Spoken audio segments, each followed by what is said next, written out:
For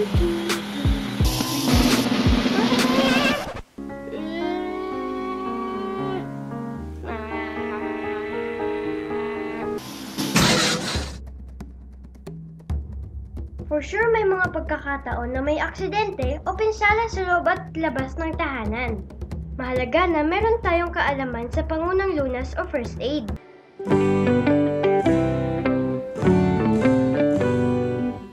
Here are some tips na pangunang lunas sa mga karaniwang pinsala at kondisyon. Naranasan niyo na ba ang balingoy or nosebleed? Ako, oo. Ano nga bang dapat gawin? Don't panic.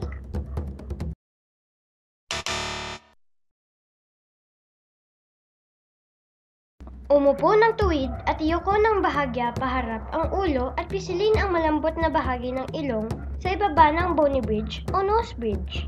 Kailangan nakabukang bibig para makahinga ang biktima. Kapag hindi tumigil ang pagdurugo pagkatapos ng 20 minutes, maglagay ng malamig na panyo o bimpo o cold compress sa noo at sa nose bridge. Kapag hindi pa rin tumigil ang pagdurugo, dalhin kagad ang biktima sa doktor. What will you do kapag may nakaranas naman ng food poison sa pamilya? Uminom kagad ng maraming fluid, gaya ng sabaw, tubig o juice. Kapag madalas ang pagdumi, gumawa ng ORS or Oral Rehydrating Solution upang hindi ma-dehydrate. Huwag uminom ng gamot na kontra-diarrhea kung hindi madalas ang pagdumi. Kailangan malambot ang kakainin upang hindi mabigla ang tiyan. Iwasan din ang dairy products, maanghang at mamantikang pagkain. Kapag hindi pa rin humupa ang sintomas, dalhin na sa ospital.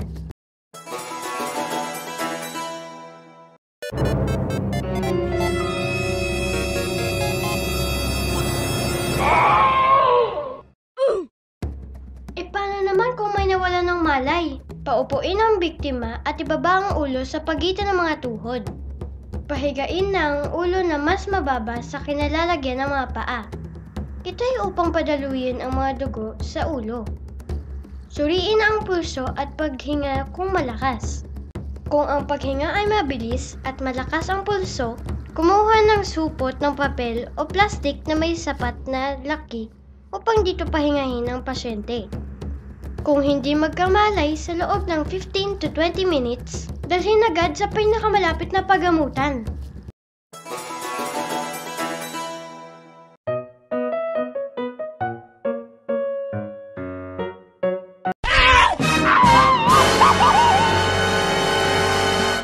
Naranasan niyo na bang mapilayan?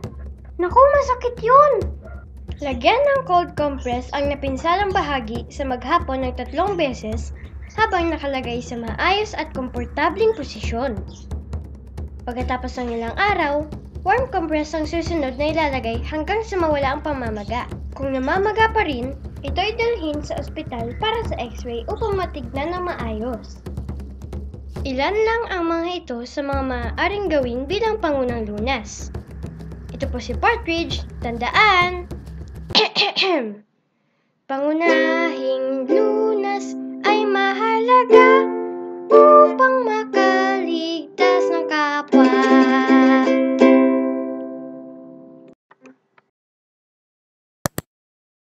Thank you for watching!